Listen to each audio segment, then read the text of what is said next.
నర్సీపట్నంలో polling బూతుల వద్ద Telugu Desam YSR Congress party కార్యకర్తల మధ్య ఘర్షణ వాతావరణం నెలకొంది. పలుచోట్ల రెండు పార్టీల కార్యకర్తలు వాదులాడుకుంటున్నారు. శివపురం పోలింగ్ బూత్ వద్ద టీడీపీ మాజీ కౌన్సిలర్ పైలా గోవిందరావు, వైఎస్ఆర్ కాంగ్రెస్ పార్టీ మహిళా నాయకురాలు కొణతాల అన్నపూర్ణ మధ్య ఘర్షణ చోటు చేసుకుంది.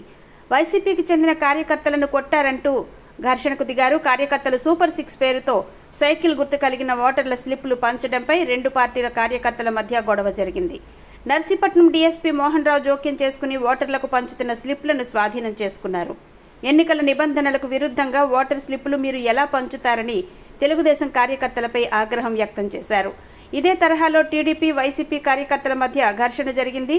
Municipal vice chairman Tamarana Appalanaidu, TDP కార్యకర్తల సూపర్ 6 మేనిఫెస్టో ఉన్న స్లిప్లు ఓటర్లకు పంచుతున్నారని గొడవకు దిగారు. రెండు పార్టీల కార్యకర్తల మధ్య వివాదం జరిగింది. వారు పంచుతున్న ఓటర్ స్లిప్పులను పట్టుకుని పోలీసులకు అప్పగించారు.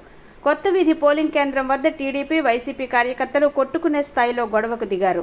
ఎక్కడికక్కడ పోలీసులు వెంటనే జోక్యం చేసుకుని గొడవలను నివారిస్తున్నారు.